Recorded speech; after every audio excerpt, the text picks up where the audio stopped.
Bonjour à tous et à toutes. Alors, en qualité de doyen de la faculté des sciences du sport et de l'éducation physique, je souhaite la bienvenue dans notre belle faculté qui accueille pas moins de 2400 étudiants par an, euh, qui en fait l'une des plus importantes entités STAPS de France, avec Montpellier, avec Rennes et avec Lyon. Donc, la faculté des sciences du sport, c'est 70 enseignants et enseignants-chercheurs, deux équipes de recherche qui sont labellisées par le ministère de l'Enseignement supérieur et de la Recherche, et une formation très large en cycle LMD, classique, licence, master, doctorat. Nous avons également une première année STAPS kiné, donc on prépare au concours de kiné, et également aussi à partir de l'année prochaine une première année STAPS en partenariat avec l'ESJ pour les métiers liés au journalisme de sport. Donc ça commence à la rentrée prochaine. On a 3 licences professionnelles, on a un DOS, donc vous imaginez une offre de formation qui est relativement importante. On a également une politique de formation continue qui est importante. Vous savez qu'aujourd'hui, l'université, l'une des missions principales de l'université, c'est justement de former aussi tout au long de la vie. Et on développe tout un ensemble de diplômes d'université, alors qu'ils sont directement en relation avec vos fonctions les uns les autres, avec les personnes que vous côtoyez au quotidien.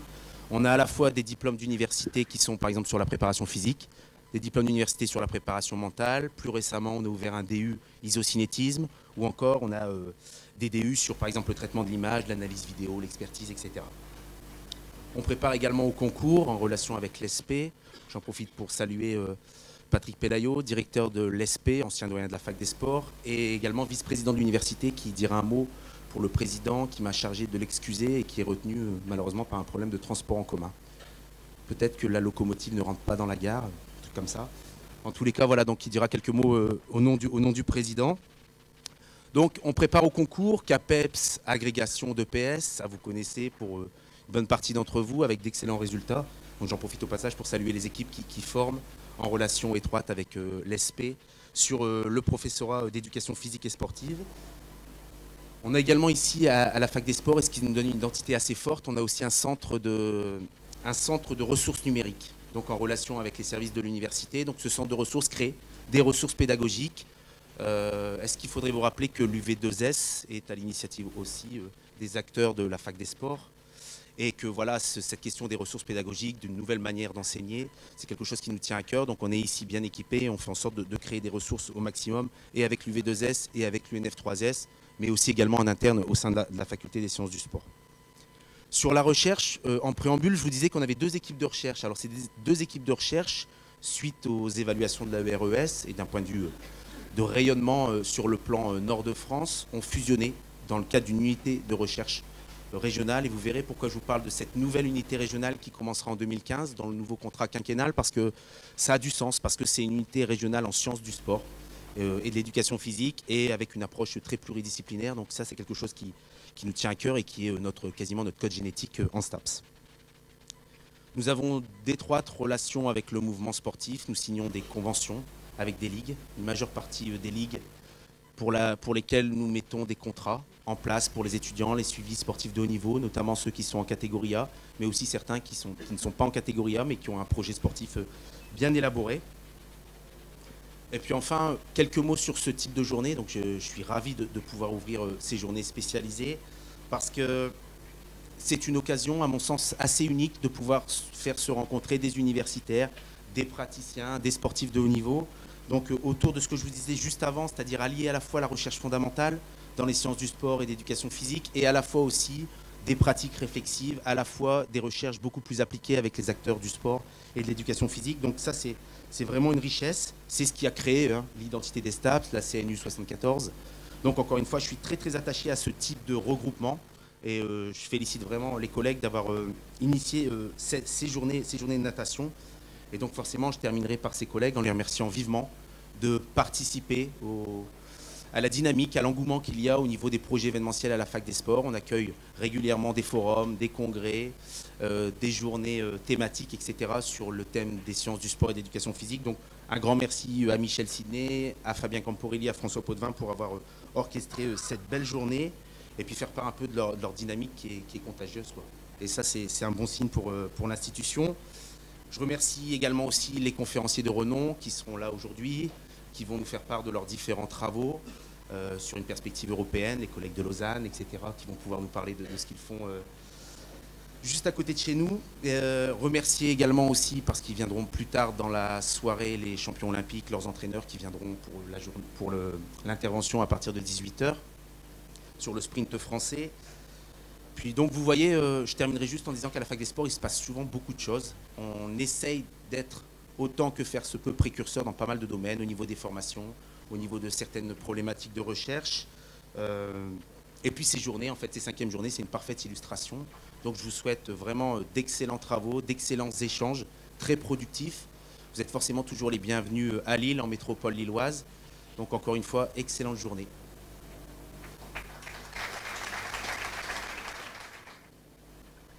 Et on va laisser la parole au professeur Patrick Pelayo, donc directeur de l'ESP et vice-président à l'Université Lille 2. Chers collègues, alors ça fonctionne. Oui, chers collègues, chers amis, parce qu'il y a beaucoup d'amis ici. Donc au nom du président de l'Université de Lille 2, le professeur Xavier Van Dendrich, donc qui vraiment regrette, et je viens encore de l'avoir au téléphone, qui vraiment regrette de ne pas pouvoir être parmi nous aujourd'hui. Permettez-moi de vous souhaiter la bienvenue aux 5e journées spécialisées de natation.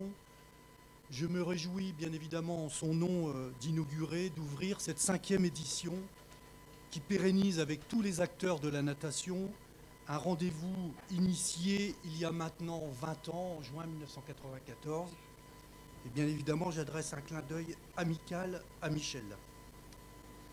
C'est avec grand plaisir, en même temps, que je vois pérenniser aujourd'hui les journées spécialisées natation, qui fêtent donc ce 20e année d'excellence scientifique et de partage entre chercheurs, techniciens et passionnés de la natation sur le territoire national, mais aussi avec quelques partenaires étrangers.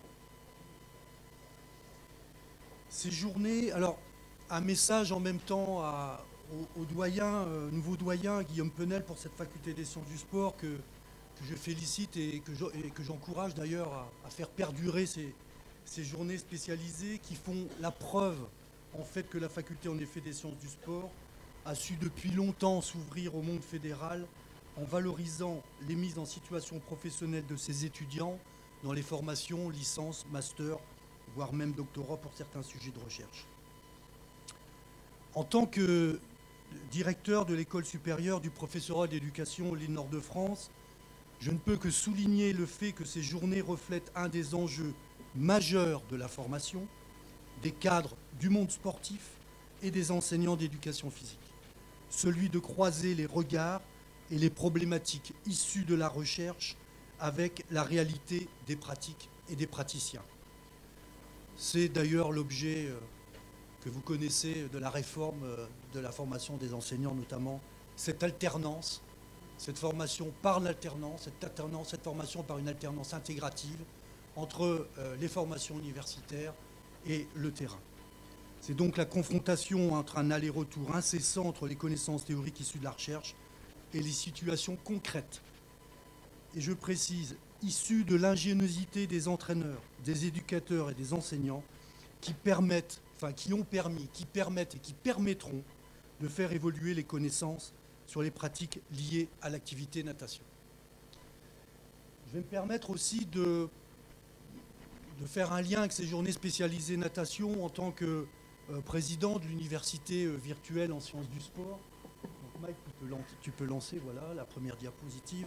Pour profiter de cette occasion, pour inaugurer la mise en ligne, vous allez le voir, de nombreuses vidéos. En effet, pour construire notre avenir, vous savez qu'il faut aussi partir du présent et du passé. Mes collègues et mes amis savent souvent que je cite la citation de Marguerite Yourcenar, qui nous dit « Quand on aime la vie, on aime le présent,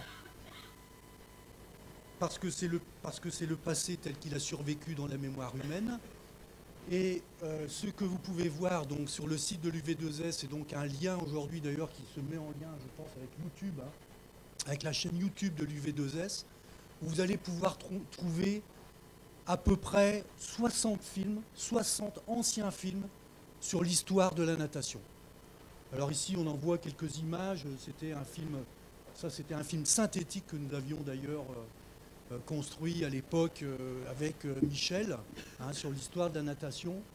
Mais vous allez pouvoir voir aussi de nos... Alors voici puisqu'il n'a pas pu se rendre présent aujourd'hui, notre président de la Fédération française de natation, le jour où il avait battu d'ailleurs le record du monde du 800 mètres nage libre. Alors vous trouverez bien évidemment plein d'autres vidéos. Et parmi ces vidéos, si on peut revenir, voilà, vous avez tout. Regardez, hein, doucement quand même, hein, c'est simplement pour vous donner l'eau à la bouche. Vous verrez je veux dire, il y a des films absolument extraordinaires. On va vous en montrer un, Interview d'entraîneur, 1976. Pour celles et ceux qui ont connu la natation depuis maintenant 30 à 40 ans, je pense que vous reconnaissez tous le docteur Kunzelman, James Edward Kunzelman, un des premiers à avoir parlé, enfin un des premiers à avoir véritablement modélisé les problématiques d'entraînement et de planification d'entraînement dont nous parlerons tout à l'heure. Alors là, vous avez, savoir que ces films ont été financés par l'UV2S. Ils sont issus notamment de toutes les archives de l'INSEP, hein, qui sont un peu embourbés dans des films Super 8, VHS, des 36 mm, des 78, des trucs au nitrate d'argent, etc. Et qu'on a donc tout renumérisé, hein, pour les mettre aujourd'hui à votre disposition. Je crois que ça, c'est quelque chose, vous allez voir, c'est pour les passionnés de la natation, je pense que vous allez passer de nombreuses heures à visionner ces films.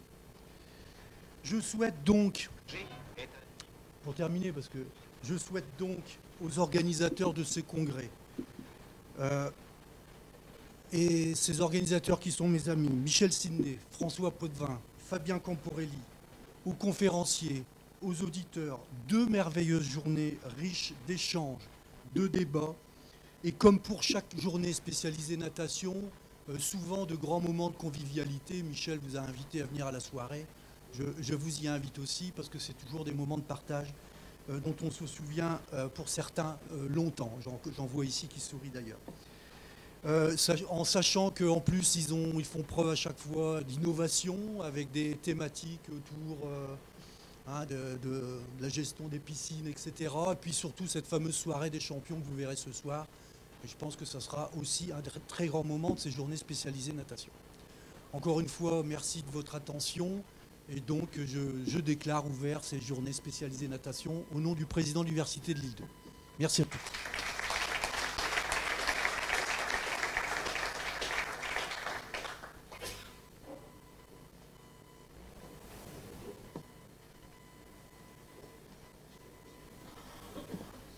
Alors, on m'a chargé aussi dans cette matinée d'assurer la présidence de séance. Ce matin, nous allons démarrer par 2 interventions. J'évoquais tout à l'heure les liens entre le terrain et les aspects scientifiques. On va avoir 2 éclairages ce matin. Le premier, ici à ma droite, qui sera fait par Grégoire Millet, qui, vous savez, est à l'origine de très nombreuses publications internationales sur le problème de planification avec d'autres amis, hein, tels qu'Inigo Mujica, etc., qui a énormément travaillé sur l'altitude, sur l'endurance, sur l'ultra-endurance, et aussi sur les modèles de planification.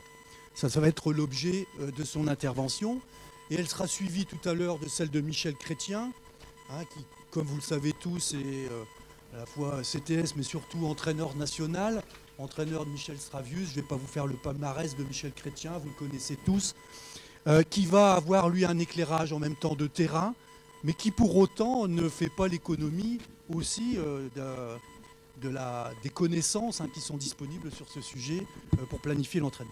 Donc, je cède la parole, tout d'abord, à un ami aussi, à Grégoire Millet, qui va donc faire cette première conférence.